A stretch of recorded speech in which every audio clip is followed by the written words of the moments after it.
Olá, muito bom dia para você, no ar Brasil, etc e tal, aqui na tela da Band nesta manhã de sábado. Obrigado pela companhia. E hoje estou junto com dois queridos amigos, ele que é um dos grandes jornalistas do Paraná e do Brasil, que é o Carlos Moraes, que está aqui comigo hoje. Nós vamos tocar juntos, né, Carlos? Vicente, é um prazer enorme estar aqui ao seu lado, né? E ao lado do nosso entrevistado, que tem feito um excelente trabalho ao longo de 15 anos frente à Abrabar. Estamos falando do nosso amigo, o Fábio Aguaio. Disciplinou muito essa questão dos bares, né, e das baladas noturnas em Curitiba, não é isso, Vicente? Muito bom. Aliás, a Abrabar está completando 20 anos, é isso? 20 anos. E você está já há 15 lá, então... Comecei com o Chicarelli, né? O nosso amigo Com o Chicarelli. Foi... Aliás, acho que a gente se conheceu no Maria Bonita, né? Isso. Comecei com o meu amigo Chicarelli, que deu a oportunidade de participar de sociedade com ele no El Rancho, Maria Bonita. E depois eu montei o meu, que é o Music Hall, que fiquei 10 anos. E hoje estou com minha empresa de eventos, que faço eventos corporativos, licitações, né?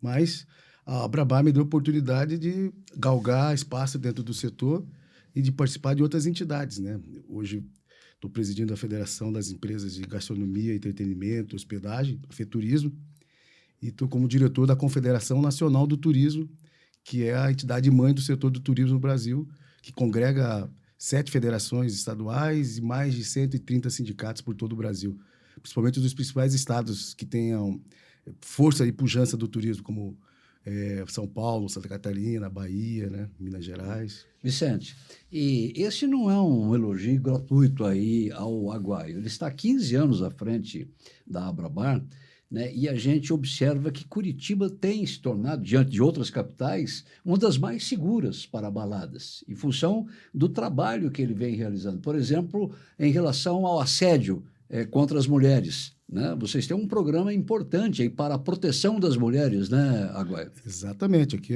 nós somos das primeiras capitais antes do caso Robinho, antes do caso Daniel.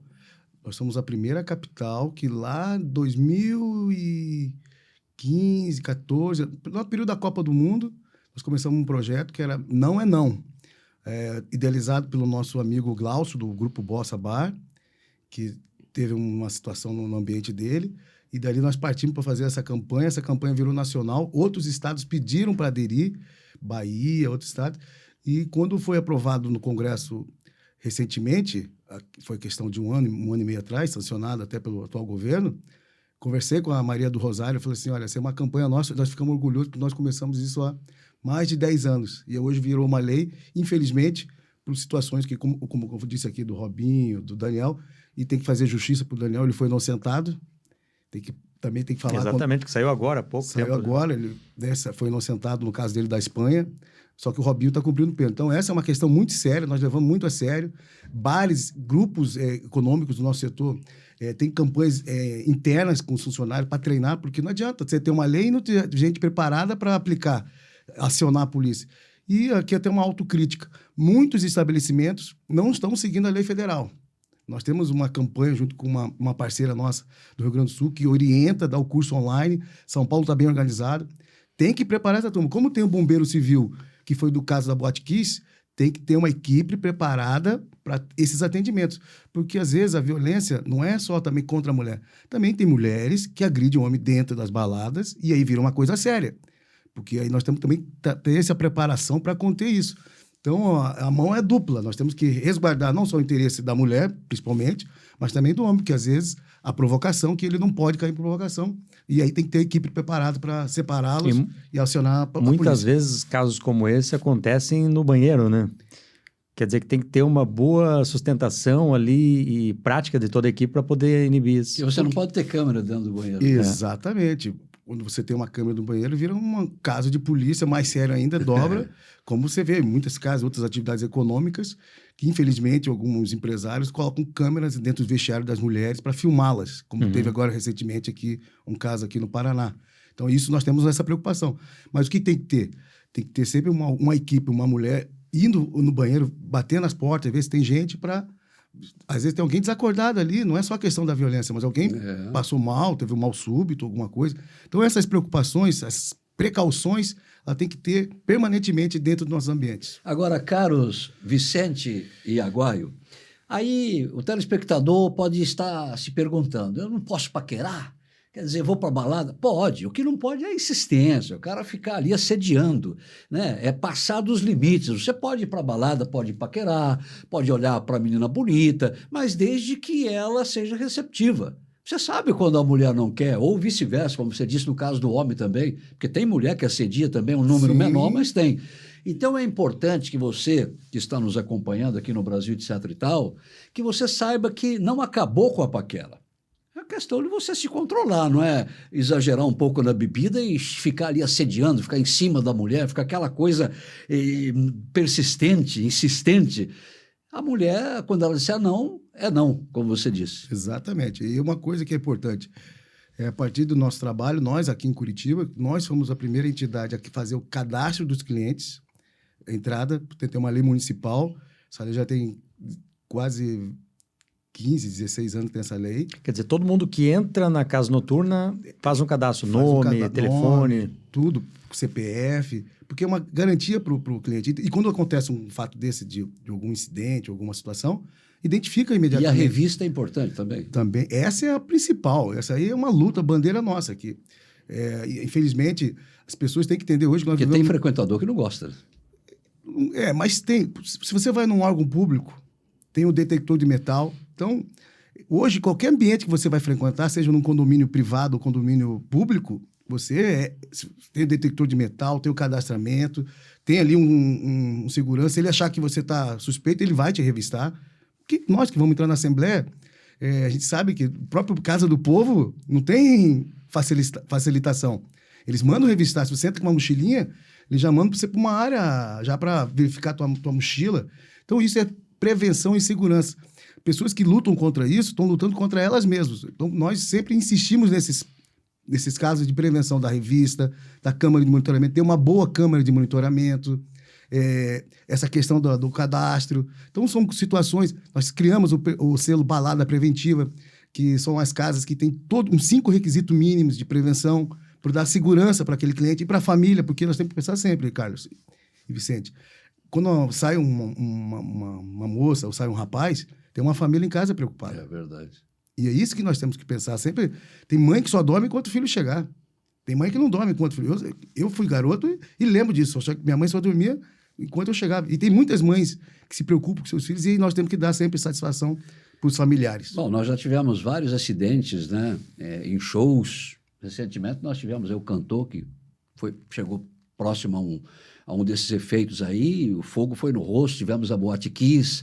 Quer dizer, você também joga com a fiscalização, né? Porque a gente não deve só levar em consideração que você é de uma associação, que você está ali só para proteger a balada, né? Mesmo diante de um erro. É importante, né, Aguaio, que a fiscalização também esteja em conjunto nesse trabalho para oferecer segurança, né? Você não pode abrir uma balada, uma aglomeração de pessoas em qualquer lugar sem o mínimo de segurança. Eu falo sempre que antes do empresário investir nesse segmento, ele tem que fazer uma busca, uma prevenção daquele local, se ele é adequado ou não é adequado. Primeiro, ver os órgãos municipais, se aquele local é residencial, se é comercial, porque às vezes locam uma casa, vai tentar tirar a documentação e não consegue, vai ficar emperrada na burocracia, porque aquele local não é permitido. E eu acho, Carlos e Vicente, que a maior licença mais obrigatória, que é essencial, é a licença dos bombeiros. Essa não é aquela que o empresário paga só para o Estado, não.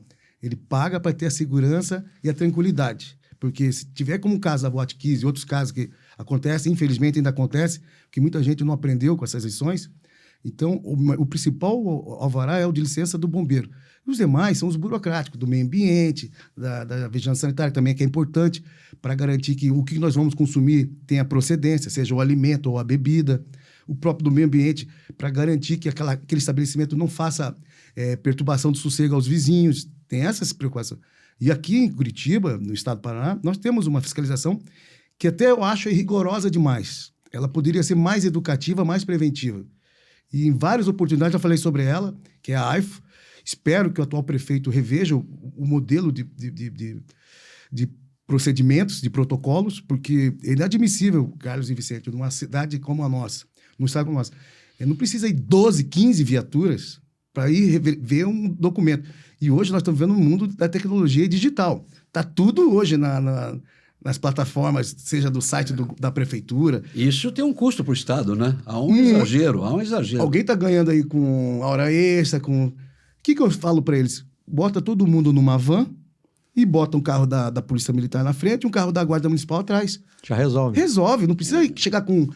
Chega o turista, pô, será que tem um terrorista ali dentro? Assusta, né? Tem lá um traficante. Afugenta, né? Afugenta. E a gente tá falando, hoje, a sensação de insegurança ela é grande. Quando chega a sensação, pô, cara, não vou naquele ambiente lá porque lá deve ser pesado.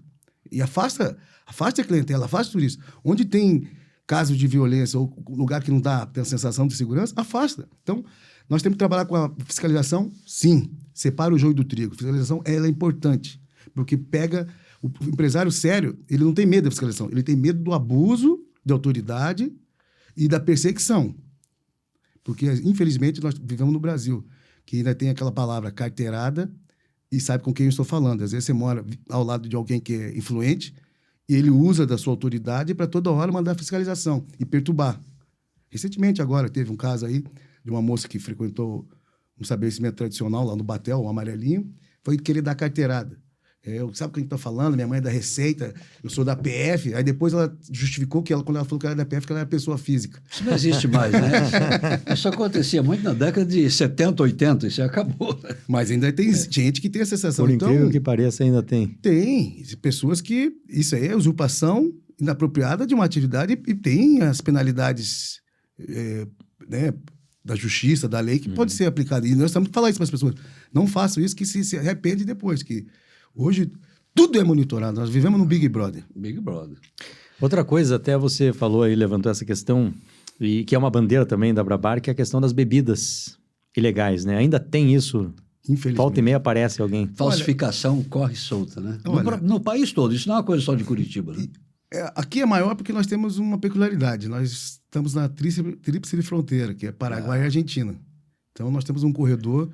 E nós temos aqui... Mas nada contra a importação legal, né? Nada, a importação nós somos a favor. Queremos sempre o vinho chileno, o vinho argentino, mas com a procedência legal, com a emissão de notas, porque o descaminho, o contrabando, faz uma concorrência desleal e também questão de saúde pública. A gente consome, às vezes, um produto que sabe o que vai acontecer com a pessoa, ela vai morrer. Se ela pega A gente sabe aí de quantas pessoas... Recentemente teve uma menina que foi tomar uma tequila e era ácido. Acabou com a garganta da moça. Então, essas campanhas que nós fazemos de prevenção, até porque o crime organizado, as facções, elas viram nisso um nicho importante.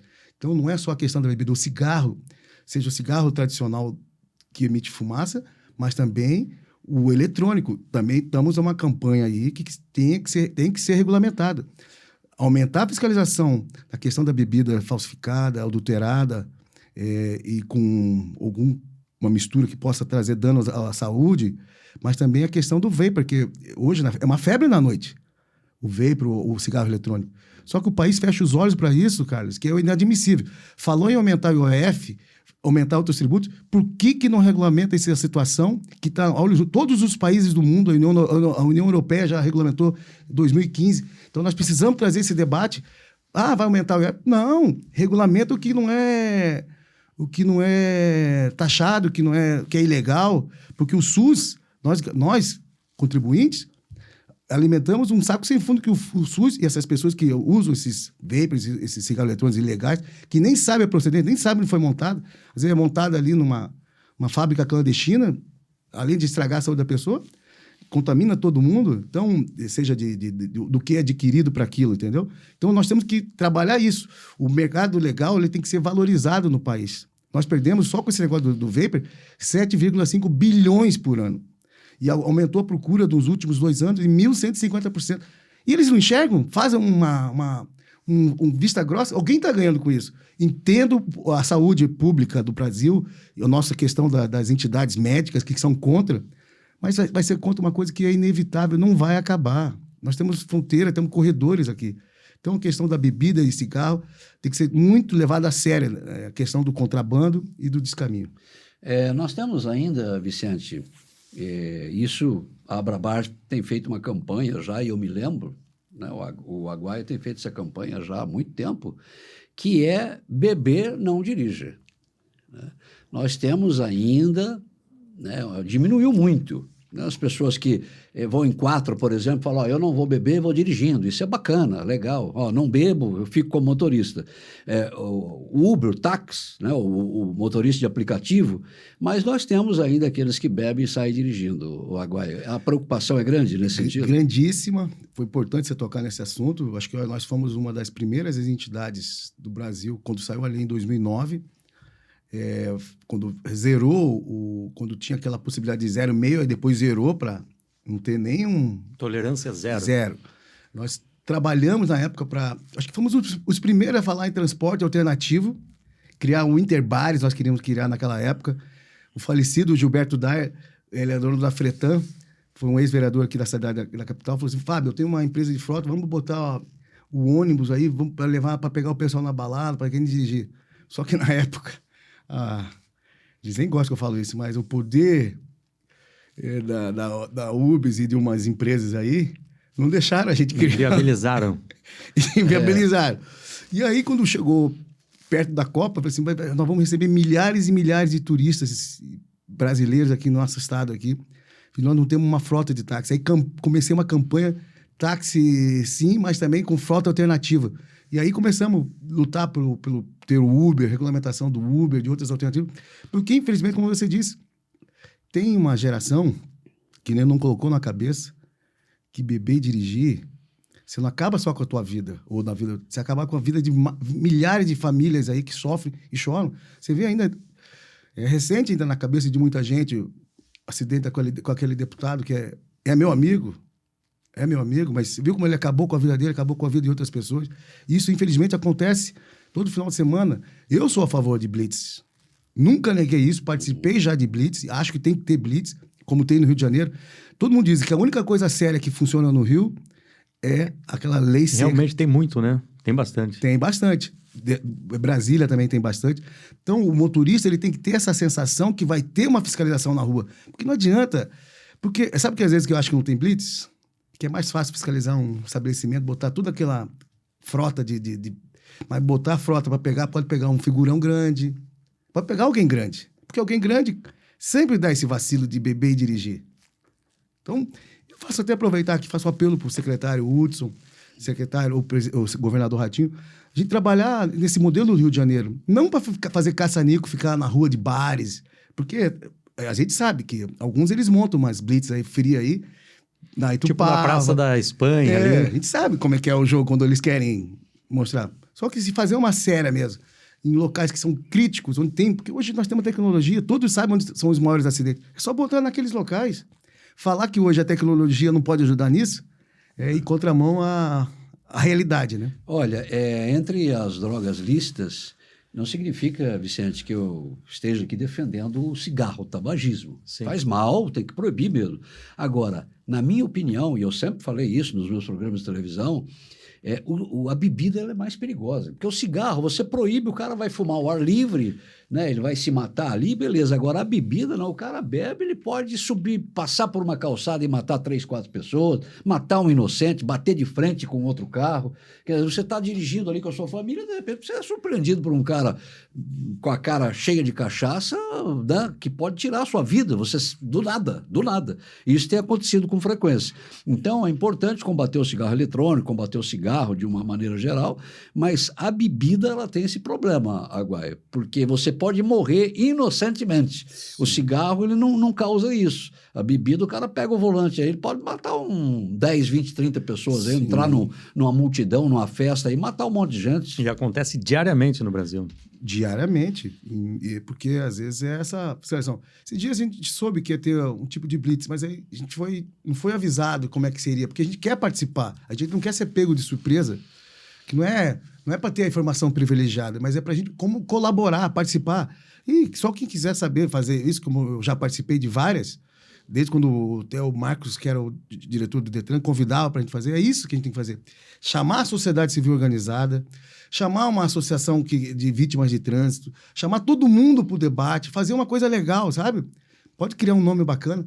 Nós estamos à disposição. O empresário não é contra isso. Até porque essa nova geração, caiu o consumo de bebida alcoólica. Já estão em outro ritmo, agora tem balada de dia. Então, é cuidar daquela antiga geração que ainda não se doutrinou da importância de beber e dirigir. E tem outra coisa que é importante, vou até ressaltar isso aí. E também doutrinar as pessoas que têm porte de arma não fazer o consumo com bebida alcoólica. Porque a gente sabe o que é. Não combina. Não combina e a gente luta muito disso. Nós fizemos uma lei municipal aqui A também bebida nisso. encoraja a arma também, porque daí o cara se sente seguro armado ali. Então, Não, qualquer coisa eu posso matar, Aproveitei tirar. essa deixa para falar sobre isso, porque agora o Congresso aprovou aí para os advogados terem o porte de arma. E no Brasil são milhares e milhares de advogados. Então, Em aí toda a categoria nós temos os bons e os maus. Né? Exato. Então, tem força policiais armada, juiz, promotor, uma série de gente. Aí você vê, às vezes, um show, o policial deu um tiro para cima ou deu... Mas, Aguaio, não teria que ser como na aviação? Só se você estiver fazendo a guarda ali de um preso né, que esteja sendo conduzido num voo comercial. Mas a arma tem que ser entregue na cabine de comando. Né? Olha, eu acho que qualquer pessoa que tem esse porte de arma, ela tem que deixar ali, tem que ter um armário, guardar, ela não pode ter acesso à arma dentro do... Mas as desculpas que a gente ouve e escuta das forças policiais e dos comandos é que o policial é 24 horas policial. Pois é, mas... Só que, por exemplo, com bebida na cabeça, não é legal. Então, o que nós fizemos? Nós fizemos uma... E se o cara está na balada, ele tem que ser tratado em pé de igualdade. Ele está ali, né, com a arma porque ele tem esse direito, mas ele não está em serviço, né, Vicente? Porque não está em serviço, exatamente. Não está como policial na balada, está se divertindo. Aliás, nem pode advogado. usar farda, por exemplo, se você for sair, você não pode usar. Tem estados que enfrentou isso. Goiás enfrentou, alguns estados enfrentaram isso aí. Eu acho que aqui no Paraná nós temos que dar lição.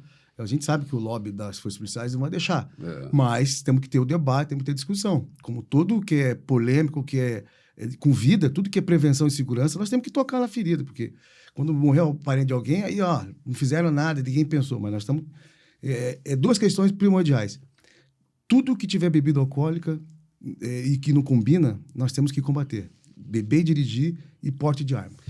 A mulher, voltando aí ao assédio contra as mulheres... tem uma mensagem que o garçom compreende? Como é que é essa mensagem aí para o agressor não ficar sabendo, né? Tem vários códigos, né? Que é uma bebida que se pede, que é um drink que é... alguns batizados... Cada casa pode determinar o sinal? Tem uns códigos lá. Às vezes você vai na casa e tem ali na... É o batom na mão, sabe? Sim. Que a mulher faz assim... Você vê quantas mulheres foram salvas aí por bilhete de ligar para uma pizzaria. Pedindo pizza, né? Pedindo pizza. Pois é. Que, aí, usando o setor. Ligando para a polícia. Ligando para a polícia, mas falando que era pedindo pizza. E passando o endereço. Exatamente. Então, são códigos que... isso que a inteligência humana, a gente cria aqueles códigos que...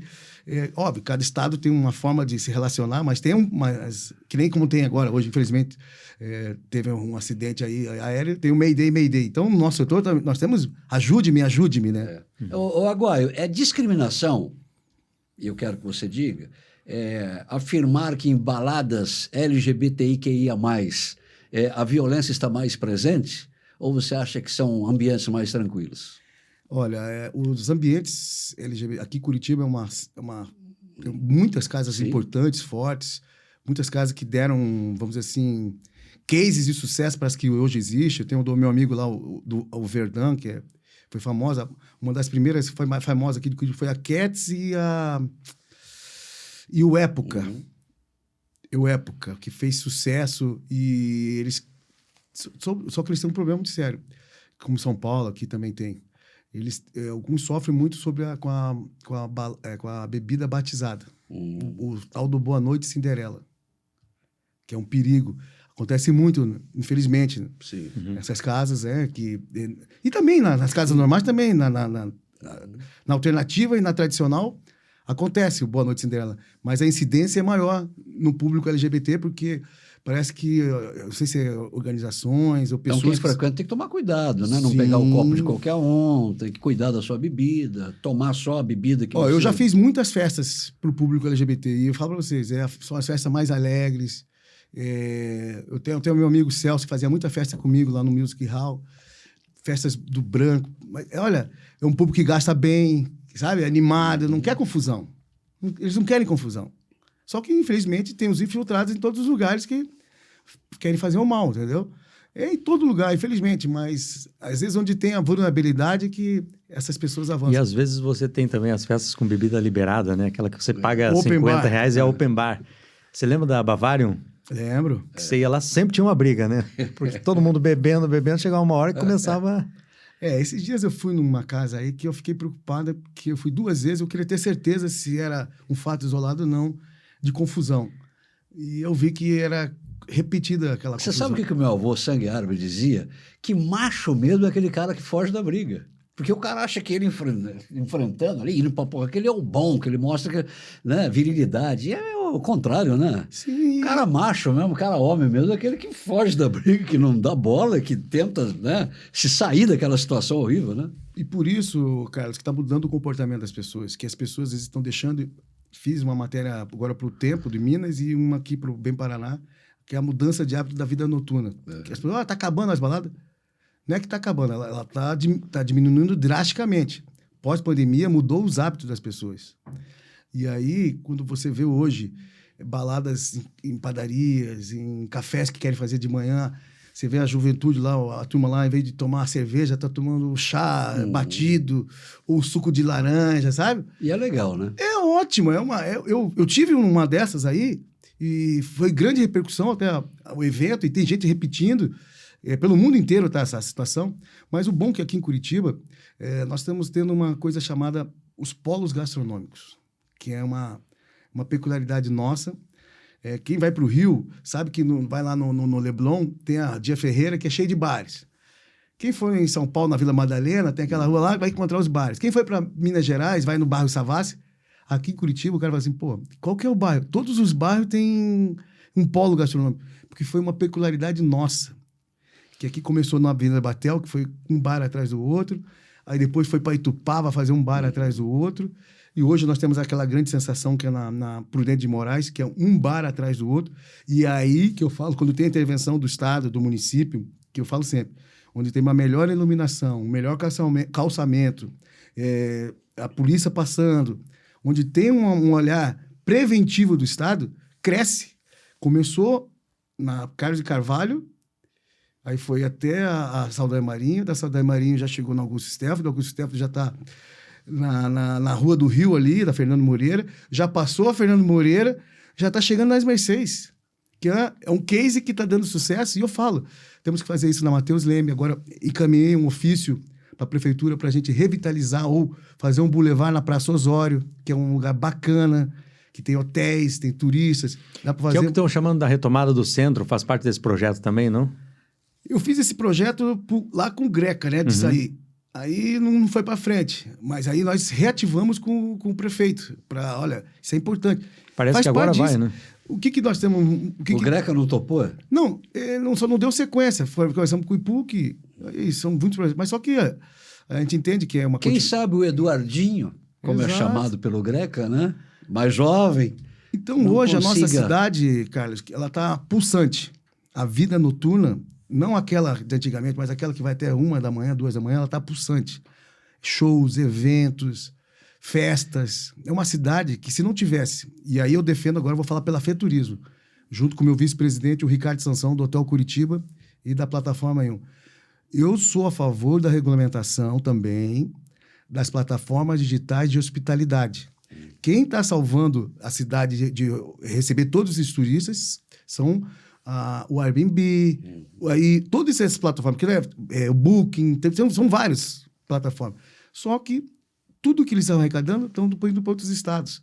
No Rio de Janeiro o debate está avançado, fizeram uma comissão. Aqui pedia ao presidente da Câmara, o Tico Kuzma, que faça uma audiência pública, encaminhei ao vice-prefeito, que é o secretário de Desenvolvimento Econômico, que é o Paulo Martins, que também faça esse debate, porque nós estamos deixando de ganhar.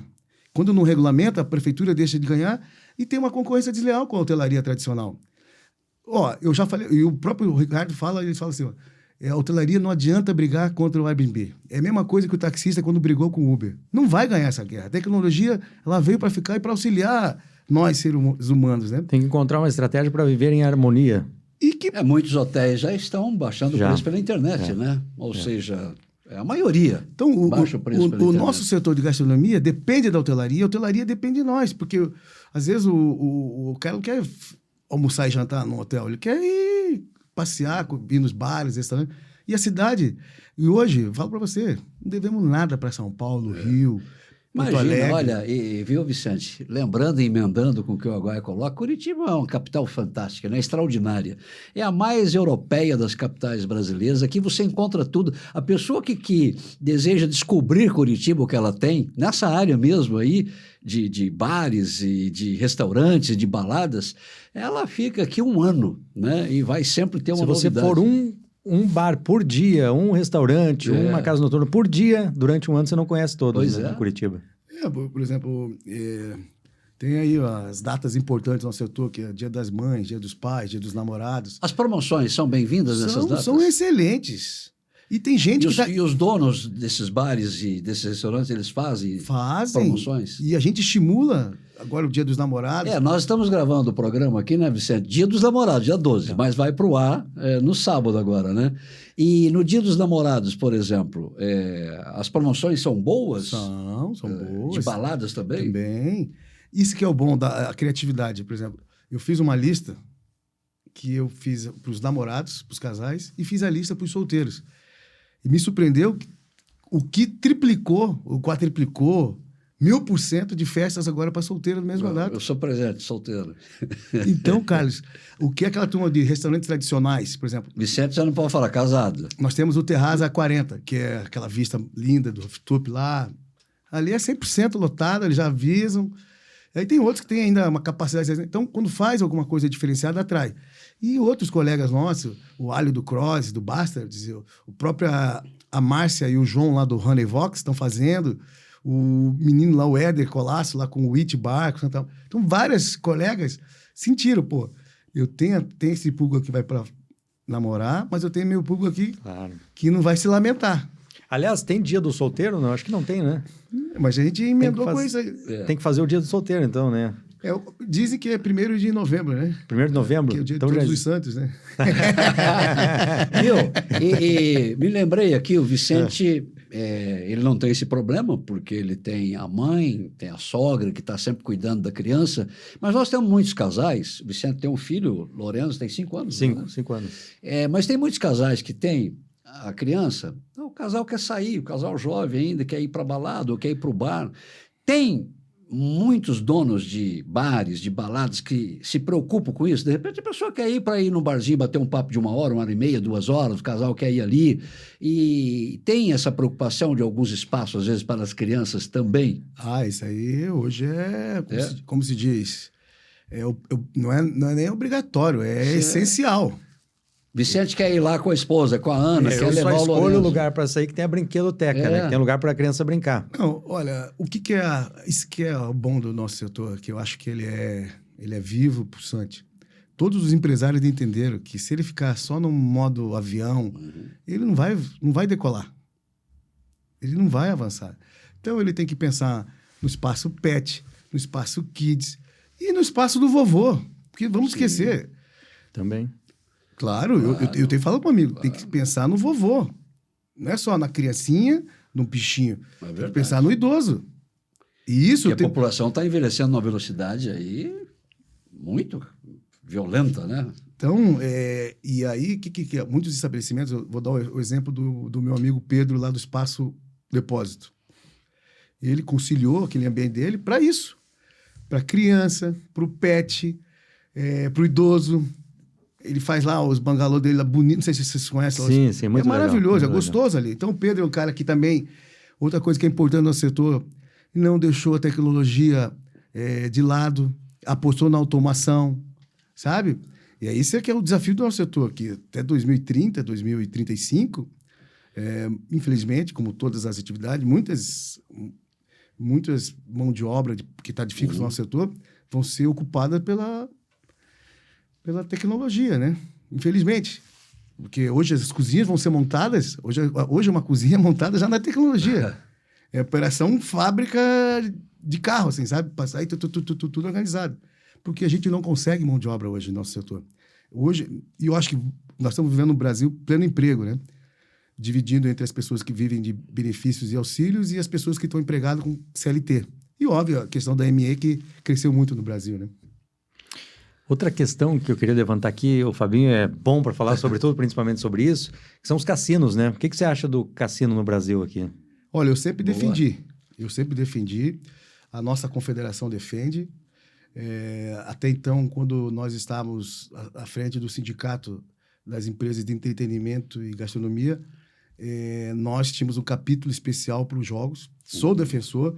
Eu acho que parece que essa matéria está bem adiantada no Congresso, né? Está para votar no Senado. Tá, a qualquer momento, com a sanha que o governo está de Fábio, só para complementar essa pergunta do Vicente, não precisa a gente ir para Las Vegas. Vamos falar dos cassinos aqui da América do Sul. São alimentados pelos brasileiros. Sim. Paraguai, Argentina, Uruguai. Só brasileiro. Quer dizer, então o nosso dinheiro está indo para fora, né? Eu acho, olha, a Betts deu uma grande lição de como tem que regulamentar. A Betts está aí, faturou... É uma realidade, faturando. 50 bilhões no último ano. Muita gente... Mas acho que não pode vulgarizar também, pulverizar, colocar cassino em tudo quanto é lugar também. Não, vai ser... Já está aprovado o mapeamento, número de habitantes. Foz do Iguaçu caberia 1. Sim, o Paraná teria direito a 2, se eu não me engano. Então, para não vulgarizar e nem banalizar, tem um regramento. É importante, gera emprego, traz investimento, faz a hotelaria crescer, não faz o nosso dinheiro ir para fora, faz o dinheiro ser gasto no Brasil. Então, eu sou a favor, a Confederação Nacional do Turismo é a favor dos cassinos, da regulamentação, dos jogos. Eu sei que nesse pacote, infelizmente, está jogo do bicho, tá outras atividades. Bingo, está a volta do bingo. Então, pelo cassino, até porque é o entretenimento real. As pessoas entendem como cassino quando viu o Elvis Presley lá fazendo o show dele, mas a turma, o que eles queriam mesmo, o dono do cassino, era o povo jogando lá. Sim.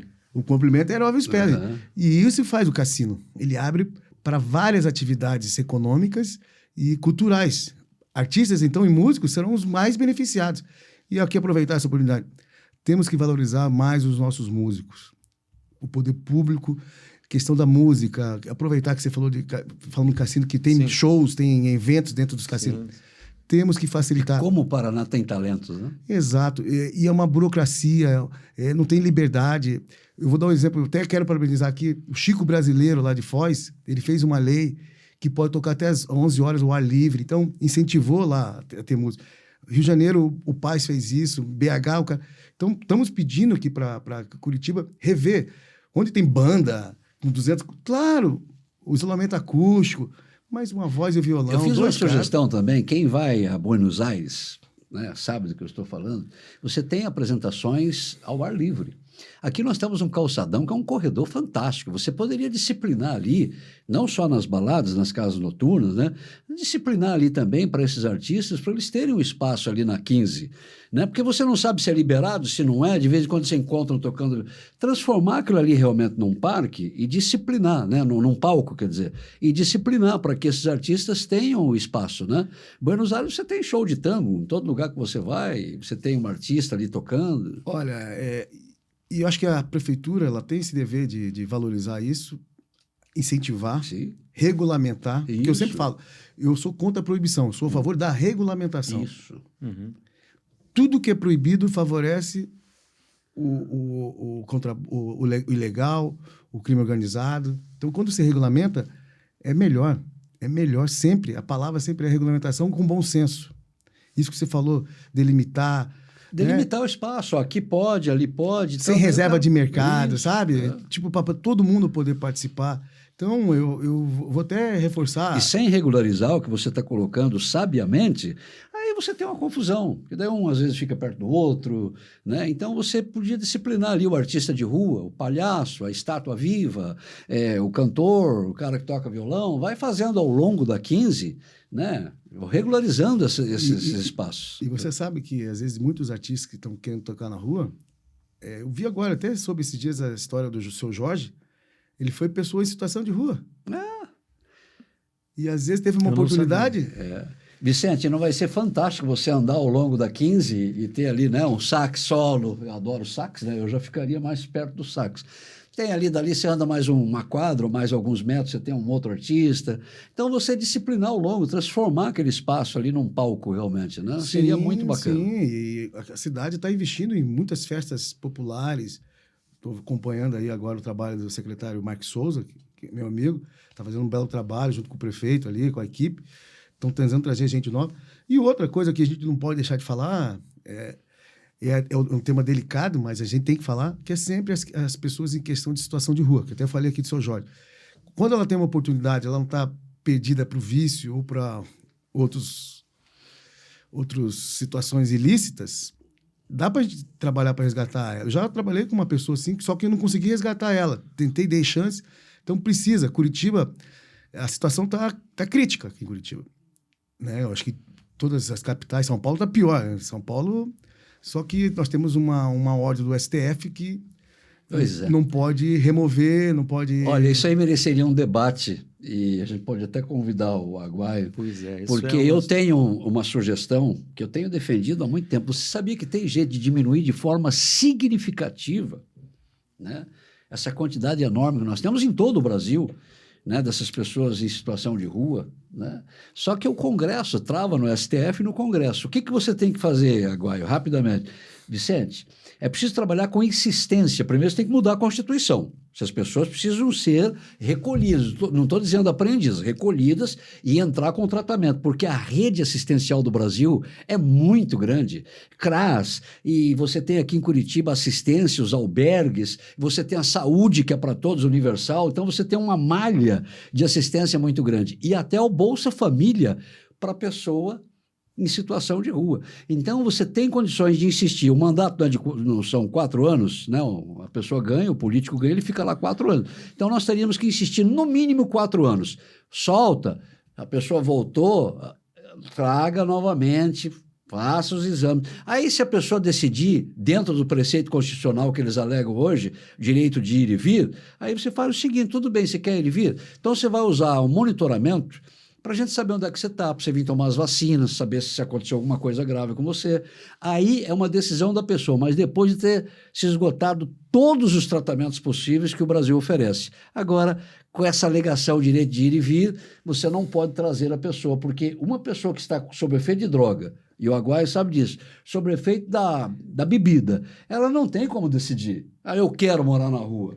Não é a verdade, não é o sentimento dela. Você tem que tratar e ter insistência no tratamento. Aí a gente conseguiria acabar com a Cracolândia, com esse número enorme de moradores de rua aqui em Curitiba. Mas, lamentavelmente... Eu abordei esse assunto porque ele é delicado para nós, porque nós temos um... Você que é amigo do Moro, eu poderia pedir para o senador apresentar essa lei aí para a gente derrubar isso na Constituição, sabe?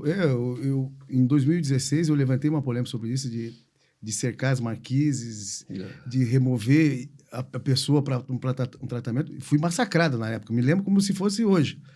Por que eu estou falando desse assunto? Porque a gente percebe que na questão da violência, da criminalidade, infelizmente, muitas dessas pessoas em situação de rua, para subsistir, para sobreviver, eles praticam delitos. Sim. Então, a gente sabe já, tem um anel ali da Visconde do Rio Branco.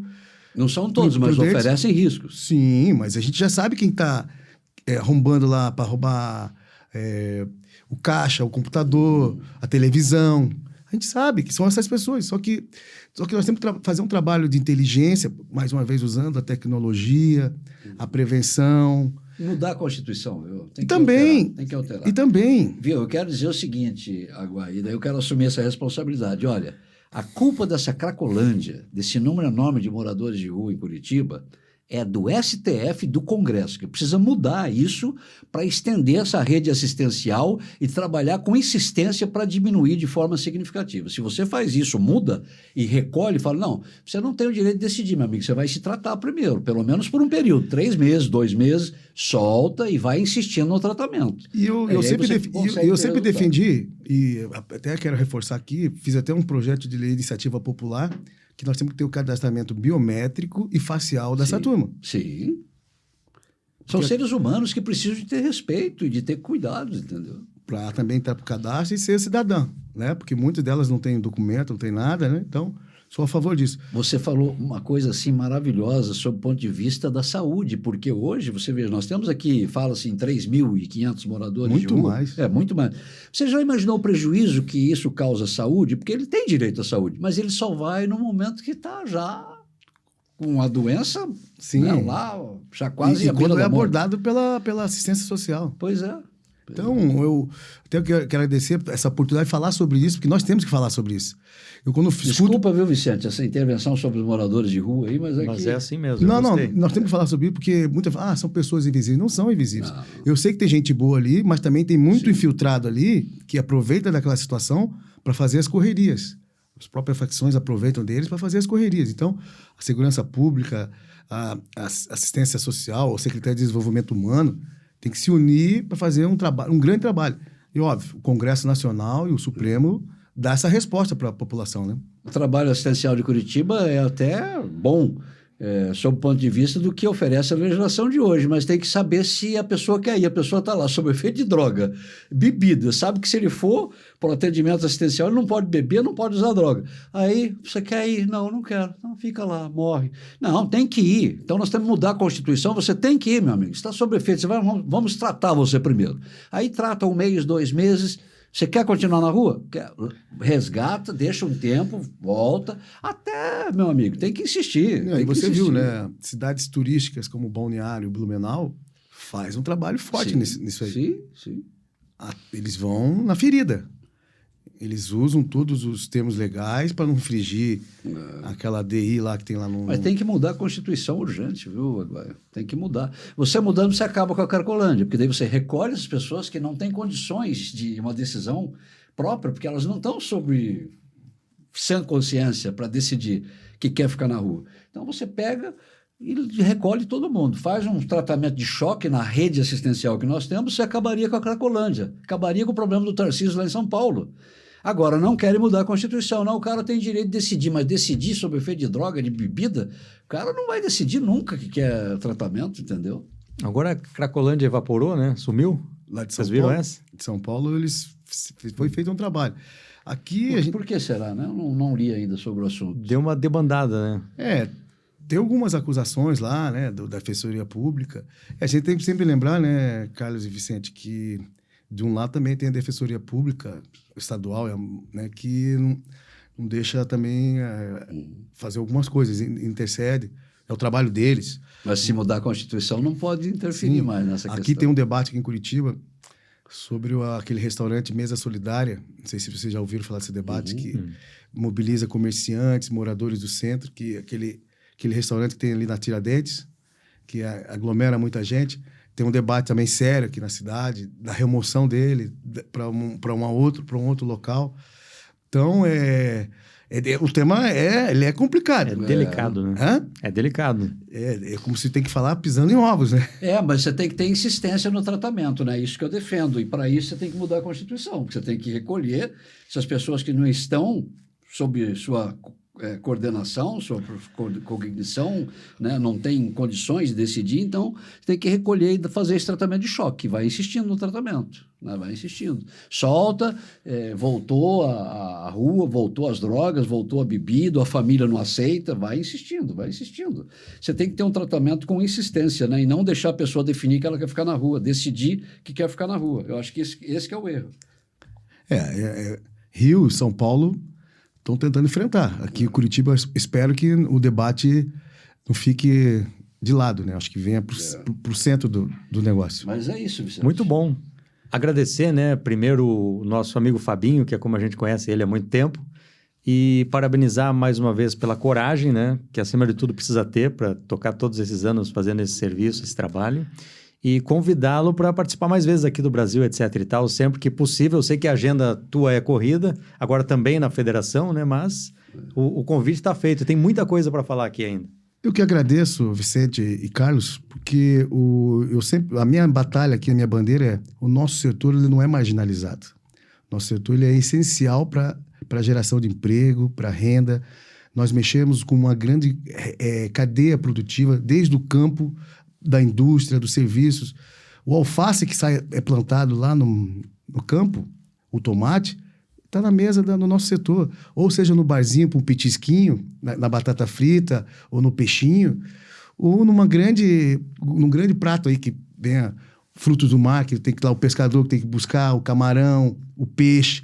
Então, nós mexemos com agro, com a indústria. É uma cadeia. Essa mesa é feita pela indústria mobeleira que tem que estar dentro de um bar. Então, é esse respeito que a gente pede para o poder público, de valorizar mais, incentivar mais, ajudar mais, regularizar situações que são obscuras para dar legalidade, porque tudo que é sem apoio, sem incentivo, você incentiva a clandestinidade. E nós não queremos clandestinidade. Clandestinidade mata, não tem como recorrer depois, porque ninguém tem CNPJ e ninguém tem CPF. E o empresário desse setor, ele investe muito. Tanto é por isso que Curitiba, depois da pandemia que fechou de 30% a 35%, hoje cresce num número considerável. E jovens empreendedores vindo para o nosso setor. Parabéns, Fábio, agora pelo trabalho que você realiza há 15 anos, melhorando cada vez mais a nossa capital maravilhosa, que é Curitiba. Tem problemas? Tem, mas eu acredito que bem menos do que em outras cidades, né? Parabéns. Obrigado. Redes sociais da Abrabar, abrabar.com.br. E o site é abrabar.com.br. Aliás, você está bem atuante ali, né? Estamos. Sempre publicando vídeos. Sim, eu tenho feito... É a comunicação direta e cresceu minha rede social porque a pessoa não quer aquela palavra escrita, ela quer teu sentimento. É verdade. Ela quer o sentimento da pessoa. Instagram, @Abrabar. E eu aproveitar da Feturismo, @Feturismo_PR e da nossa confederação, @cntur.oficial. Maravilha. Obrigado, Fabinho, Fábio Aguaio. Obrigado e estar sempre convidado a voltar mais vezes aqui no Brasil, etc e tal. Estamos à disposição. Vamos fazer agora eu e o Carlos Moraes aqui o intervalo no Brasil, etc e tal. E na sequência nós voltamos para conversar com o professor Marcos Meyer sobre educação socioemocional. Telas para as crianças, aliás, um problema sério, né? Para gente que tem filho pequeno, as telas são a epidemia aí. Mas o professor vai falar com a gente daqui a pouco, quando nós voltarmos com Brasil, etc e tal, aqui na tela da Band. Voltamos já já.